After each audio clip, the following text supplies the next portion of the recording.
Дикая природа жестока и порой кажется несправедлива к некоторым видам животных. Кому-то суждено родиться хищником, а кому-то мишенью для хищника. Но не все так однозначно. Каждый представитель фауны наделен какими-то уникальными способностями, дающими право на жизнь. Для кого-то это острые зубы, для кого-то длинные и опасные рога, а для кого-то слух и скорость, не дающие хищнику и близко подобраться. Но есть у всех этих представителей животного мира одна особенность. Все они появляются на свет беспомощными и уязвимыми. Неважно, львенок это или детеныш антилопы. Их жизнь на первых этапах зависит только от родителей.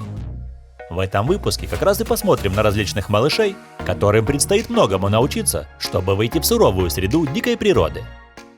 Детеныши зебры появляются раз в 3 года. Зебра рожает всего одного, но очень крупного и развитого малыша. Родившийся малыш весит 30 килограмм, и примерно через 10 минут новорожденный самостоятельно стоит на ногах. Через 20 может начать ходить, а спустя 40 минут уже прыгает около матери. Молоком детеныши зебры питаются больше года. Хотя через 7 дней после рождения они уже могут самостоятельно щипать траву. В первые минуты после рождения мать загораживает своего малыша от других зебр, чтобы он запомнил уникальный узор матери и не смог перепутать ее с другими животными. В случае угрозы зебра прячет малыша в табуне, где остальные зебры помогают ей защитить малыша. Несмотря на это, половина новорожденных жеребят погибает от хищников, львов, гиен и крокодилов. Новорожденные детеныши зебры имеют коричневый или черный окрас. Специфические полосы появляются только в 4 месяца после рождения. До 3 лет самка заботится о своем детеныше, но иногда ему все равно достается от вспыльчивых самцов.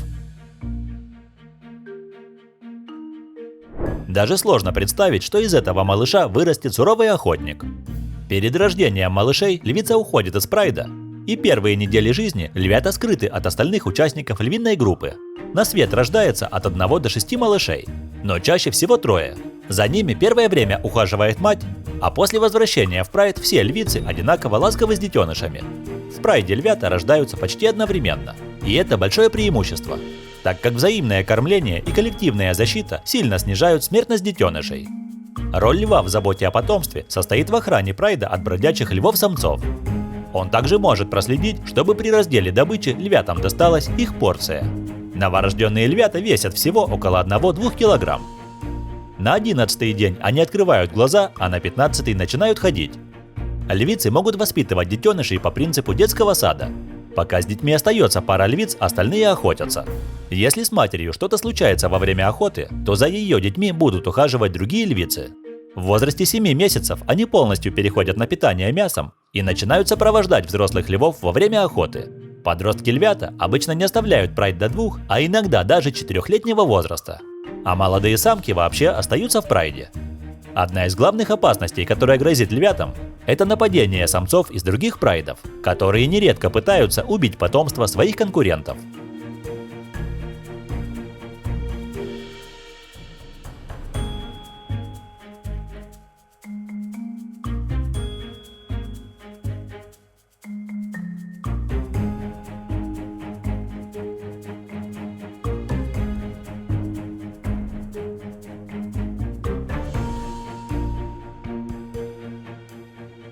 В представлении большинства людей крокодилы – это хладнокровные хищники-рептилии, не обладающие большим умом только и всего. Но для многих может быть неожиданностью то, что крокодилы – это заботливые и внимательные матери. Крокодилы откладывают яйца или в песке, или в небольших пещерках, которые потом тщательно охраняют. Ближе к моменту вылупления маленькие крокодильчики будут издавать писк.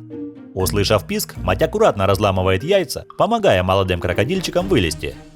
Детеныши рептилий появляются на свет полностью сформированными, способными к активному движению, питанию и вполне могут постоять за себя. Довольно часто они путешествуют на новое место жительства в маминой пасти.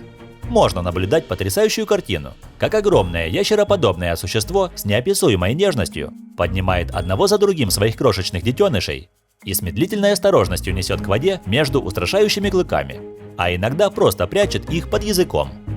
Опека над малышами продолжается 3 месяца. Детеныши стараются держаться вместе и в случае опасности так громко кричат, что призыв слышен матери с большого расстояния.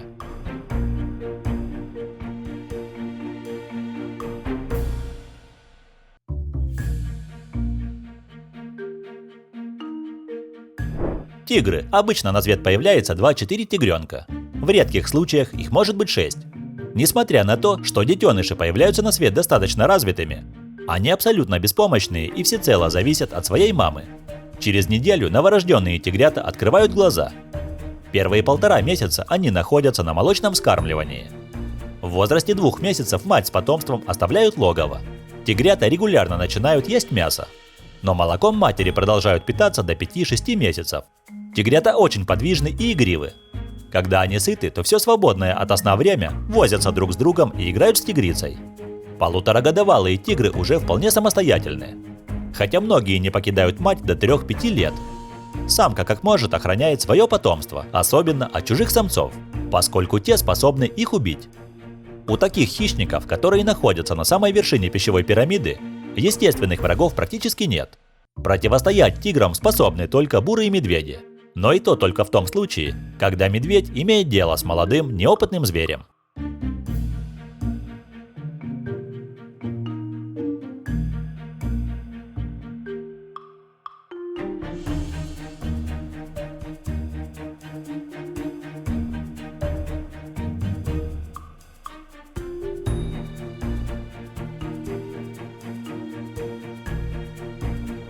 Гориллы. Самки гориллы вынашивают в среднем по одному детенышу раз в 4 года. Беременность у самки гориллы продолжается около 8,5 месяцев. Обычно горилла вынашивает одного детеныша, крайне редко 2. Детеныш питается материнским молоком почти до 3 лет. Сначала детеныш держится за шерсть матери, а она прижимает его к груди. Подросший малыш перебирается ей на спину, и самка носит его повсюду. В естественной среде у этих обезьян нет врагов. Крупные размеры, сила и коллективная поддержка делают их неуязвимыми перед другими зверями. В свою очередь, гориллы не проявляют агрессии к соседям, пасутся вместе с копытными на лесных полянах и не обращают внимания на более мелких обезьян. Единственным их врагом является человек, а точнее браконьеры.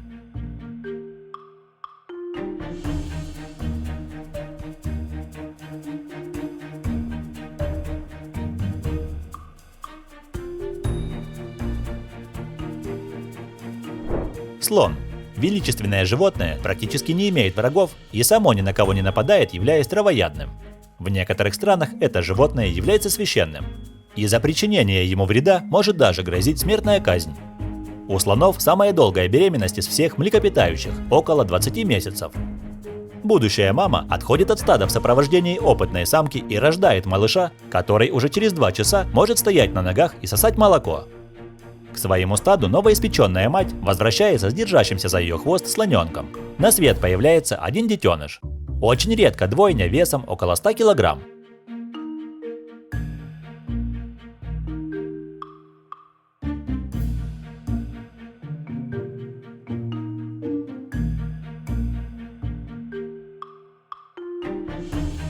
Удивительный факт: среди слоновых, как и среди людей, бывают левши и правши.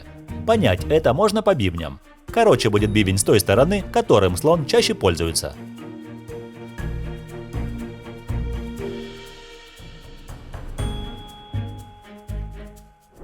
Еноты. Эти милые воришки и во взрослом возрасте очень забавны. Что уж говорить про их игривых, любопытных малышей. По своему характеру еноты чрезвычайно миролюбивы и дружелюбны, активны, любознательны, находчивы и обладают достаточно высоким уровнем интеллекта. Они вполне способны учиться и помнить решение той или иной задачи на протяжении нескольких лет. Еноты – отличные приспособленцы, а поэтому они нередко селятся возле людей, понимая, что у тех можно всегда выпросить еду. А если выпросить не получится, то еду всегда можно стащить. На свет самка приносит от 2 до 5 малышей. Дети этих зверьков рождаются слепыми и глухими, а вес их не превышает 75 грамм. На 10-й день жизни у них становятся довольно четко видны черно-белые отметины на мордочке. Мех малышей сразу после рождения начинает усиленно расти, и когда детенышам исполняется по 2 месяца, их мех ничем не уступает шубе родителей. Покидать нору детеныши начинают в месячном возрасте под внимательным материнским надзором. Им предстоит многому научиться, прежде чем они смогут сами себе добывать еду.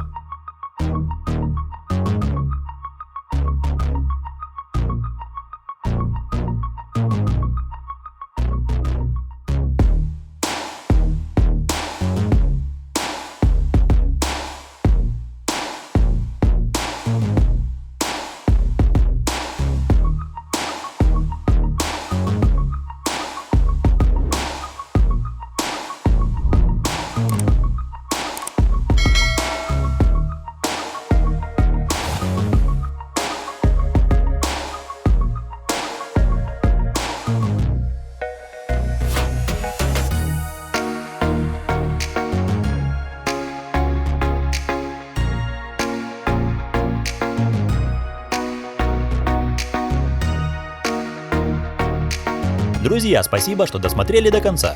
Пишите в комментариях, какой из моментов в этом выпуске вам понравился больше всего.